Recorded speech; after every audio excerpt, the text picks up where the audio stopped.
Hello and welcome to Acute Medicine Quiz II answer video. So there is a video and a PDF of this presentation which is on the YouTube channel and uploaded onto Moodle.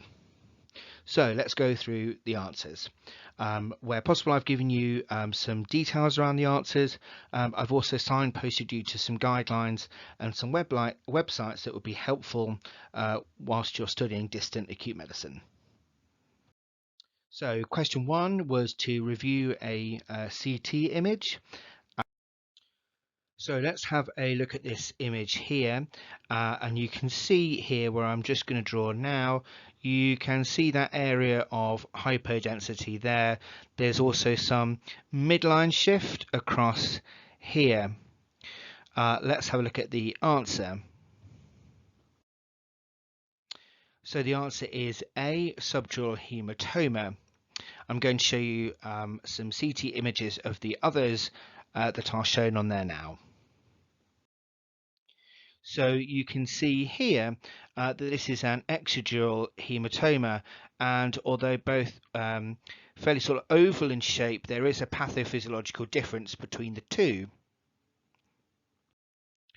So an extradural hematoma is also known as an epidural hematoma, and this is a collection of blood that forms between the inner surface of the skull and outer layer of the dura. They are usually associated with a history of head trauma and frequently associated skull fracture, and you can see on the extradural hematoma what appears to be a skull fracture. A subdural hematoma, however, is a type of bleeding in which a collection of blood, usually associated with a traumatic brain injury, and this is a traumatic brain injury which we see in chronic fallers, in the frail elderly, and those who are alcoholics. So blood gathers between the inner layer of the dura mater and the arachnoid mater of the meninges surrounding the brain. It usually results from tears in the bridging veins that cross the subdural space. So a subdural is an internal bleed, usually from frequent falls. Extradural hematoma or epidural hematoma is usually from a traumatic brain injury such as skull, that's associated with a skull fracture. Here you have the same patient who has had progression of infarction, and you can see two very large hypodense areas with midline shift, and these are significant infarctions. So let's look at question 2 now. So this is all about fluid resuscitation. There is a fluid tutorial on Moodle which does go through this in a little bit of detail. So the answer is B. So there is no indication for giving a transfusion of blood unless the HB was less than 7, which for the majority of patients is a current transfusion threshold. So this is all about recognizing that your patient needs fluid resuscitation. She is hypotensive, tachycardic, septic, and she's only been given 1,000 mils or 1 litre of fluid in A&E, which at this stage is suboptimal. There's no current signs of fluid overload, so the next step is to appropriately resuscitate her by giving a further fluid bolus, which current guidelines suggest 500 mils of crystalloid solution over 15 minutes. Now, if you were concerned about significant valvular heart disease or congestive heart failure, you could reduce that down to 250.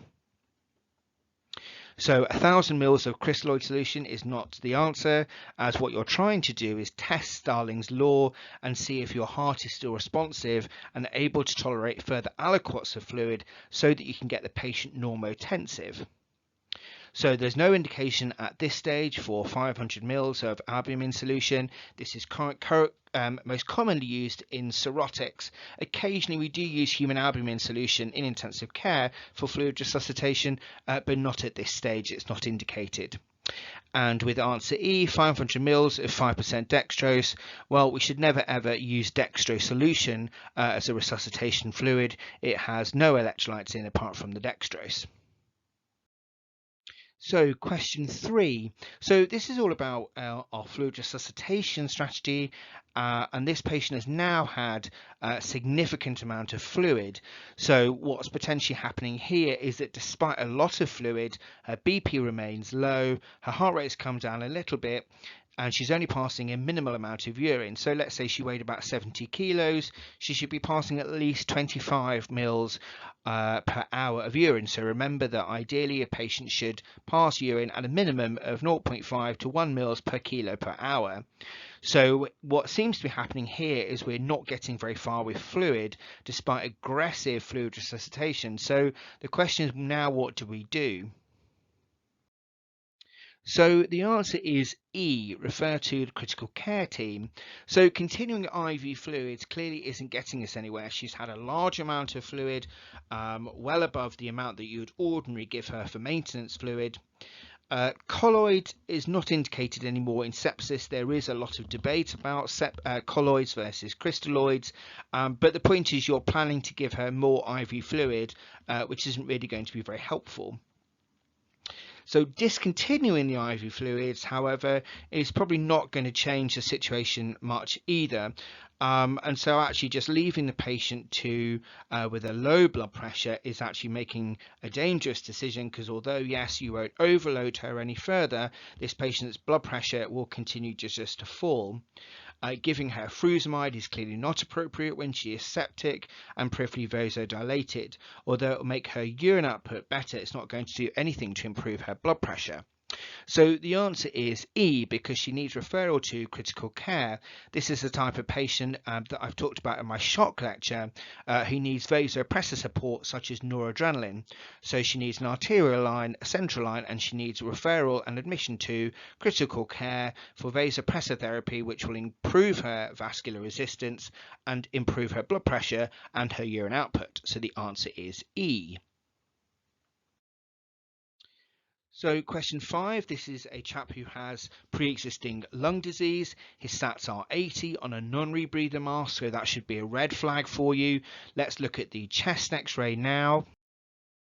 And hopefully you can see that there's a large left-sided pneumothorax. And what's also, let's looking at the highlight, it's also bigger than 2 centimeters. As well as that, it's also important to realise that the patient is hypoxic on 15 litres of oxygen despite the COPD. So what are we going to do about it? We are going to insert a Seldinger chest drain. Remember that this is different from a primary spontaneous pneumothorax. This is likely to his pre-existing lung disease, such as bullous emphysema, and therefore pleural aspiration will not fix a pneumothorax. He is on 15 litres of oxygen, so discharging him home would be dangerous. Now, in primary spontaneous pneumothoraces that are less than 2 centimetres at the hilum with no significant compromise, these are the type of patients that you can discharge. So C, the needle decompression. Remember, this is a treatment for tension pneumothorax. There's no evidence of that at the moment. He is hemodynamically stable. If he became hemodynamically stable, you would be worried that this pneumothorax is tensioning. Admit and observe. Now, at the moment, that's not appropriate either. He needs urgent treatment as he is dependent on high flow oxygen and even to maintain a low level of SATs. Remember, despite his COPD. So the answer is D, to insert a Seldinger chest drain.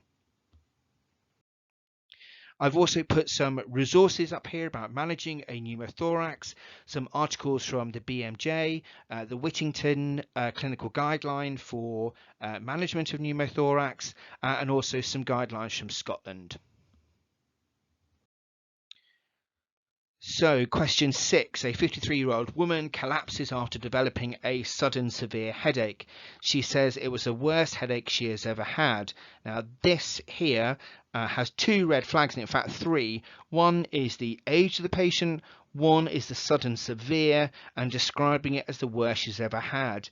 This should be flagging up to you the possible diagnosis of subarachnoid hemorrhage. The fact that she has a history of migraines is important to take into account, but it's a very different type of headache. It's acute, severe, and it's described as the worst ever she's had. So migraine would be on the differential, but it's important, however, to exclude a subarachnoid hemorrhage. And so the question is, what is the single best investigation to confirm the diagnosis? And so the answer is D, lumbar puncture. So a CT brain may not necessarily show any sign of a subarachnoid bleed unless the patient literally has the headache and goes straight to the emergency department. You may see some of an index bleed. I think if I remember rightly, guidelines suggest that you can do a CT roughly up to 6 hours. But to be really honest, in nearly all patients, they have a CT brain anyway to make sure there's no contraindication to performing a lumbar puncture. An MRI head, again, will not be useful at this stage. And if, for example, the lumbar puncture was positive, they would probably go on to have either a CT angiogram or an MR angiogram, most likely to have a CT cerebral angiogram. And again, that's not looking for bleeding per se, but is looking for the probable source. So, for example, if you were concerned about an aneurysm somewhere, CT cerebral angiogram, if the lumbar puncture was positive for xanthochromia, that would be the next investigation after an LP. The optimum time to perform a lumbar puncture is 12 hours after the onset of the initial onset headache. So question 7, a 47-year-old man is referred by his GP to acute medicine with a hot, swollen left knee. He has a raised BMI and a temperature of 37.7. You can see on the picture a significantly swollen left knee, so he's got a left knee effusion. The question is, what is the most appropriate investigation? And so the answer is B. So he doesn't seem to be systemically unwell. So blood culture may be useful, but is not particularly going to be determinative of the cause at this stage. So the most important thing, of course, is to actually take some of the fluid out of the knee, send it off for microscopy, culture, and sensitivity. They will look at crystals to see if it's gout or pseudo gout, and to see whether it's a septic or inflammatory arthritis. All serum CRP will do is give you the level of inflammation and is non-diagnostic. Serum urate could be useful in determining gout levels, so if this turns out to be gout or pseudo gout, you may give urate reducing medication. So it's useful as a baseline, but is not particularly diagnostic. Again, a knee x-ray is only really indicated if you are concerned about traumatic injury and a fracture underlying, such as a hemorrhagosis. Let's say a frail patient has who's on warfarin or an anticoagulant has a fall. So the answer is B. Question 8, so this is a patient in cardiac arrest. There is no pulse. So regardless of what this is, and it's complete heart block, there is still no pulse. So therefore this is pulseless electrical activity. Remember that the shockable rhythms are VF and VT, and anything else, even if it has electrical activity and there's no pulse, is PEA. So therefore the answer is B. So transcutaneous pacing would be appropriate in someone who was bradycardic and awake with complete heart block or hemodynamic compromised, but this patient is in cardiac arrest. So you need to continue chest compressions and administer IV adrenaline. We don't defibrillate because this is not a shockable rhythm, and again, because the patient is in cardiac arrest, there's no indication at this time for transvenous pacing. You do continue chest compressions, however, administering IV atropine was written out of the resus guidelines for cardiac arrest in PEA some time ago. The only drug used in non-shockable rhythms currently is adrenaline, unless you are able to find a reversible cause in which you would give the medication required to help reverse that cause. So another ECG strip for you. What is the rhythm shown? So the answer is C, ventricular tachycardia. I'm going to show you torsades a little bit later. VF, an example of that is an Acute Medicine Quiz 1. So P wave asystole. So asystole is a very wavy line, but it's fairly flat, hence the term flat line, where you see intermittent P waves. You don't see P waves or the asystole waveform. And again, this is atrial, not atrial flutter, as you're looking for a sawtooth type with QRS complexes, which you can't see on here. So the answer is C, ventricular tachycardia. So question 11, this is about a 19-year-old fit and well marathon runner who's brought in cardiac arrest after a sudden collapse. Unfortunately doesn't survive. So there's no significant family history. The question is, what is the most likely post-mortem finding? And the answer is D, hypertrophic obstructive cardiomyopathy. So let's go quick through some of the others. So you can basically work these out through knowing a little bit of epidemiology, even if you don't know about the specifics or the 4 parts of the tetralogy of Fallot. So ischemic heart disease, for example, is very unusual and would be very rare in someone of that age group, as would aortic stenosis. Tetralogy of Fallot is a congenital heart condition, so this would have been picked up well before he took up marathon running. In fact, marathon running would be a practical physiological impossibility with tetralogy of Fallot. An aberrant coronary artery, so this is an extra coronary artery. This is unlikely to be of any clinical significance.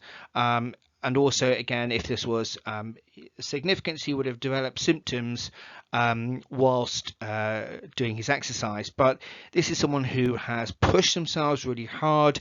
HOCM is more common in this age group, although slightly more common in women versus men. This is likely to be a post-mortem finding in these sudden patients who have collapse. So also seen, for example, in footballers and so on. So question 12 is to review a chest x-ray. So let's see what the x-ray diagnosis is. So what you should see here is an arrow on just coming up onto the next slide. And this is pointing to where the area of the pathology, and this is free air under the diaphragm. Therefore, the answer is C, pneumoperitoneum. So pneumothorax we have already seen on a previous question. Atelectasis is basically collapse of the bases, but you can see the free air under the diaphragm. Our hiatus hernia would be shaped very differently and obviously be closer to the fundus of the stomach. And obviously clearly this is an abnormal x-ray. So the answer is C, pneumoperitoneum. The patient is likely to then undergo CT and probably transferred for laparotomy, assuming the CT findings show that the patient is salvageable in the operating theatre. So this is a serious medical emergency, in fact surgical emergency, and occasionally we do have these patients are referred to acute medicine with generalized abdominal or chest pain, and we re-review the images and we find that they have pneumoperitoneum. So question 13, again, a little bit of epidemiological knowledge for you. So 35-year-old returns from the Far East, had a 6-week holiday with deranged LFTs. This is a fairly common referral to acute medicine. I'd also suggest that you read my tutorial on drug-induced liver injury. He's had no sexual intercourse, so that would go against hepatitis B and C, and uses no recreational drugs, which again would go against B and C. So his bilirubin is 44, alkaline phosphatase is high at 145, although his AST at 225 is much higher. Therefore, this is a transaminitis or hepatitis type picture rather than a cholangitic picture. So what do we think the most likely diagnosis is? And it's hepatitis A. So hepatitis A usually takes about 4 weeks to occur. He's been to a typical air destination where, due to unprocessed shellfish, for example, or contaminated ice, it's likely that he's picked up hepatitis A. And this usually, although it makes you feel quite unwell, will clear within about 6 weeks to 3 months. There's no particular evidence to suggest hepatitis B and C, or there's no evidence also to suggest autoimmune hepatitis. Alcoholic hepatitis is unlikely. There isn't much of a suggestion that he drinks. So epidemiologically, given his activity on holiday or his lack thereof, the hepatitis A is the most likely.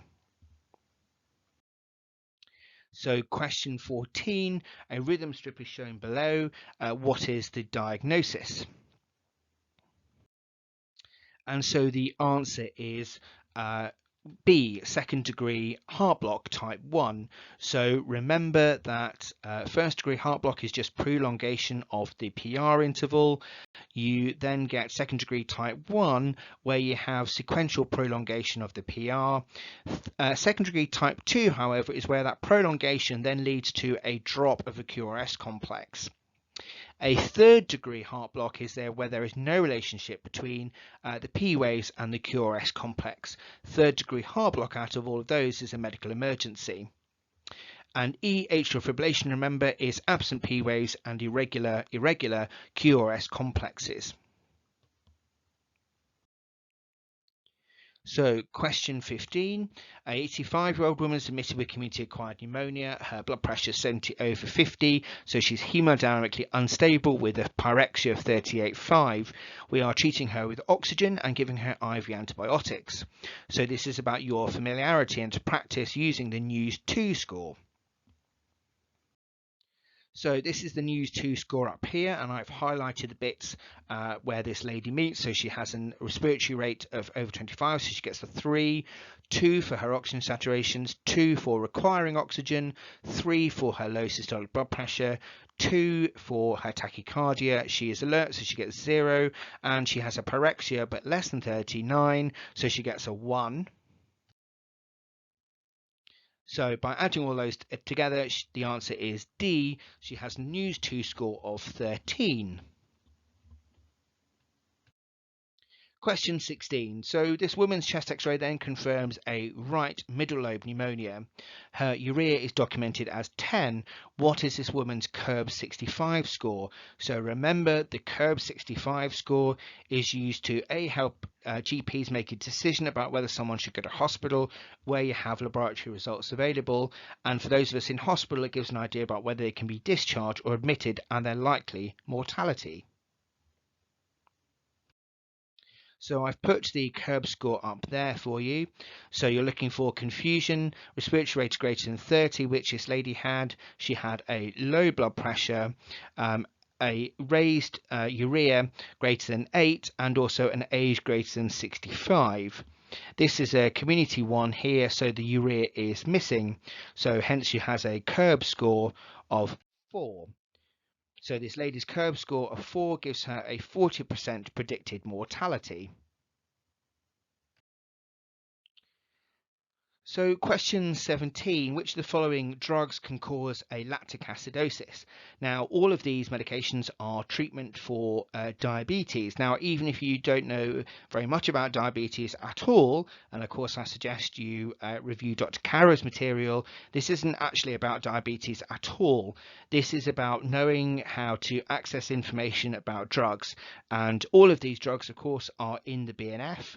And only metformin, so answer E, has a lactic acidosis as listed as a possible side effect, albeit rare. So again, this is nothing to do with your diabetes knowledge. This is all about knowing to look into the BNF if you are struggling to find information about a medication.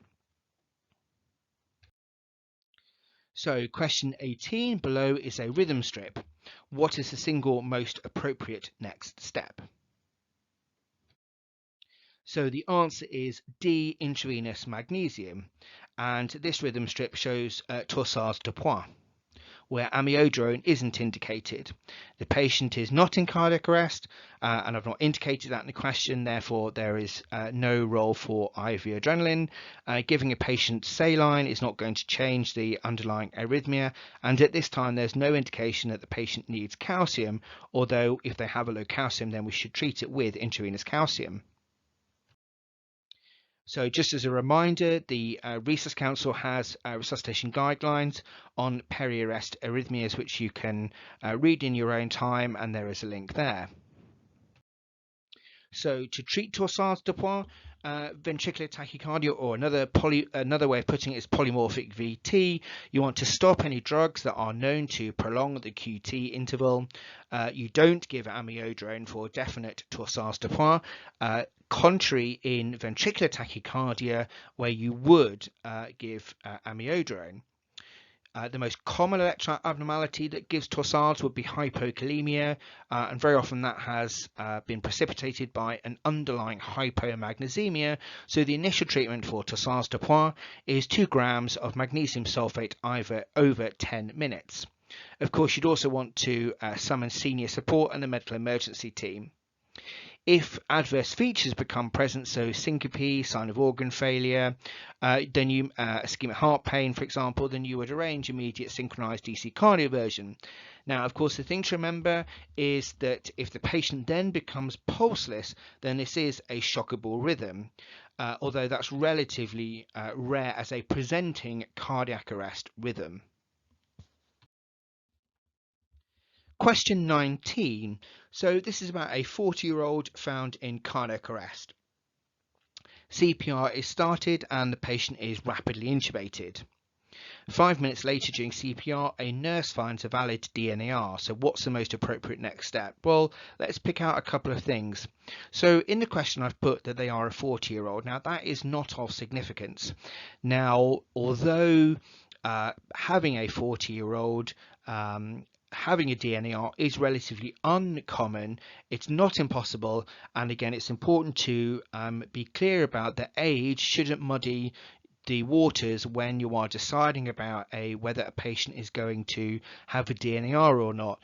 It may be a factor that you weigh in, but if they are still 40 and have a terminal condition, so for example end stage cirrhosis of the liver, and they're not transplantable, then in that case a 40-year-old having a DNAR for an irreversible cirrhotic condition would be entirely appropriate.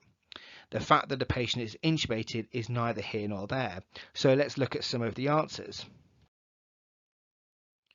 So the answer is A. The DNAR is valid, therefore it's an inappropriate resuscitation attempt that in normal circumstances should never have been started. Therefore we should respect the previous decision and immediately terminate the resuscitation. It is not the job of the resuscitation team to second guess the decision making that went into that decision and whether the patient was involved or not. So continuing until possible reversible causes have been excluded again would not be appropriate. It doesn't matter what the cause is, the decision was made, and again it's not our role to start second guessing the medics and the patient's thought process that went into that decision. Again, completing the current cycle of resuscitation has no merit whatsoever. It's unlikely to do any good. It's ethically untenable and is likely to distress those who are familiar with the patient's care. Calling the family, explaining what's happened. You may want to do that after the arrest attempt to apologise, although that's of questionable value, I have to say. But certainly you do not want to involve them in the decision making process. The decision has already been made. So to contact the family and explain what's happened is likely to cause them huge amounts of emotional distress and is likely to provoke anger rather than provide any comfort. So calling the patient's consultant, again, this is academic as the decision has already been made, and assuming it's valid, which I've already stated, what if you can't get hold of the consultant for the patient? Are you going to keep on trying and so on? Again, you could potentially prolong a inappropriate resuscitation and do huge harm to the patient ultimately and to the team that knows them. So these things are actually clear cut than people might think. And the final question, again, is about DNAR and the ethics. So an 80-year-old is admitted with shortness of breath, and she is found to have untreatable metastatic lung cancer. So the patient's consultant suggests a DNAR on the ward round. You're the FI1. What should you do next? So the answer is A. So where medical decisions and resus decisions are need to be made, it's important where possible we always want to involve the patient as much as they wish. So if the patient has capacity to make a decision, my usual first approach is to discuss with them that if we wanted to talk about something like this, would they want to be involved in that decision? Now, some people will say yes, they want to be fully involved. Others will say, yes, I'm aware you might need to make the decision, but I don't want to be involved in that conversation. They may defer the decision to you as the medical team without their involvement. They may wish to discuss it with family first and then have a discussion. But it's important, however, that you approach the patient first, assess their capacity for their involvement, and then follow their request as much as you can. We should not be discussing the decision with the patient's family first. Again, it's important that you ascertain carefully the patient's wishes and then involve the family. It may be that actually the patient expresses a wish that the family don't know. So the last thing, again, you want to do is break the family's wishes before you are aware of what it is the patient wants. So agree to complete the DNER on the ward round. So that implies that you're not going to involve the patient, which again, if the patient doesn't have capacity and family has been explored and discussed, then yes, you can go ahead and do that. But we don't know that this patient doesn't have capacity. So D and E basically is all about fudging the decision. Clearly your patient has an incurable disease, and regardless of length of time the patient might be alive for, it is untenable that they will survive a resuscitation, and therefore delaying a decision that your consultant or at least the team feel is clearly appropriate is not particularly helpful to the patient, to yourselves, and also if, for example, you delay that decision and the patient then has a cardiac arrest, she's then going to have a cardiac arrest resuscitation attempt, which is clearly inappropriate and is likely to be stopped. But you have to ask yourself, well, why would you want to put that patient through that in the first instance? Therefore, if you think about a DNER being necessary, you should explore it, make a decision, plan how you're going to ascertain and document your decision. I have requested for a booklet from the Resus Council on discussing resuscitation decisions to be uploaded to the acute medicine section of Moodle for you to have a read. And that concludes Acute Medicine 2. Thank you for completing it. I hope it's been useful and I've signposted you towards the useful teaching points in acute medicine. I've tried to dwell on scenarios that you might see, and obviously I appreciate that it is difficult that you're not seeing patients at the moment. So hopefully this will just give you some areas to consider reading and things that you will want to explore when you come back into clinical practice.